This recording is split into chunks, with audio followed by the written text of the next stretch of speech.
Hello, and welcome to the Monster Painter.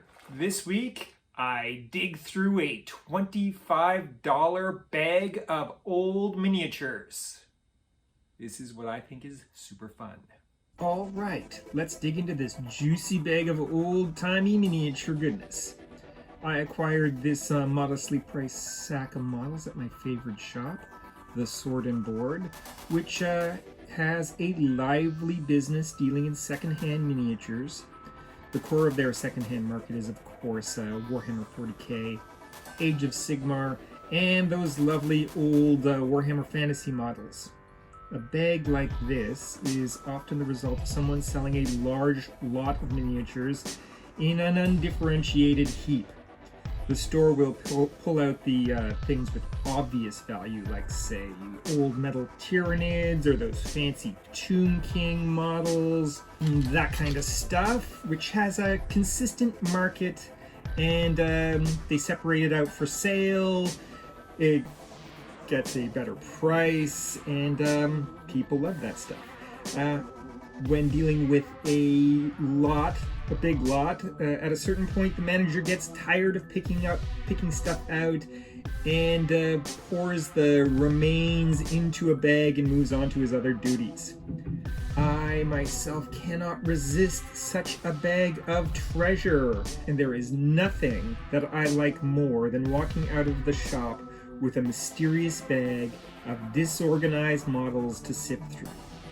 This bag in particular was probably the ideal.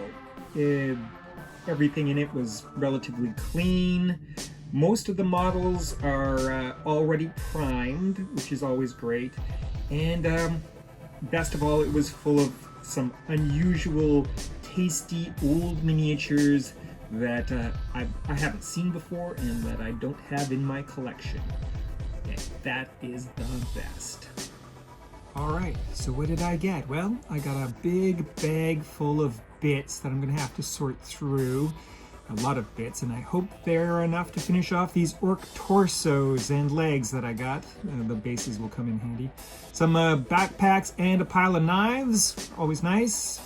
Tyranid arms and bits, not so useful. More guns than a NRA swap meet. Arms, mostly left arms for some reason, and some pauldrons. Yeah, they'll be handy. The more Tyranid heads, I believe. I'm not sure what they are. Tentacles. I think there's going to be a lot of fun with these tentacles. Swords for the samurai on the go, always handy. A bazooka and a Roman shield, of course. Naturally, you'd find that. Bases, I'm going to need those bases for sure. Some old 90s ultramarine banners. Not for me. A couple of plastic Necromunda gangers from the original box set. Speaking of original box sets, lots of grots and lots of orcs ready for a fight. These guys are not ready for a fight, and I think only the Space Marine is salvageable. I think these lovely fellows are from the Talisman board game, but I'm not 100% sure. Of course, a Plague Monk and a Skink. Always find those. These orcs and grots have some nice paint jobs on them, and I like them. These guys have some rough paint jobs. Old Ral Partha, I believe. Sea Serpent by Valiant. Nice and old, needs a new paint job, but awesome. A Grenadier Owlbear, super duper cool, love it. A Legion of Steel soldier and his trusty donkey, cool. Some wizard types, mostly I think they're Ral Partha and Grenadier, and they're going to be heading to the Frozen City. A wolf rider and a couple of wolves, nice. Some weird little monsters. The worm is by Marauder. I'm not sure who the other guys did. Character types, Ral Partha, going to be handy. A RAFM girl and a weird looking dude with a crossbow, I don't know. Some tough guys. I think the one on the right is broken, too bad. Some tough guys. They got AA on their base, but I don't know who made them. I couldn't find them. Some plastic Chaos Warriors. What sack would be complete without that? And finally, this teeny tiny little guy on a hover bike. So did I get everything done? Well, no, but I did get all these rough and mean looking orcs together and on a base. I got the two gangers put together. I committed a little bit of heresy, always fun.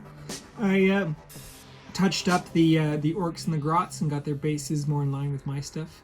I painted a little elf and touched up the big brute. And of course, the monster painter painted some monsters! So there's a lot more to this set, but it's a lot of fun. Next week on The Monster Painter, we take a look at the world's ugliest Christmas tree. Remember to like, comment, and subscribe.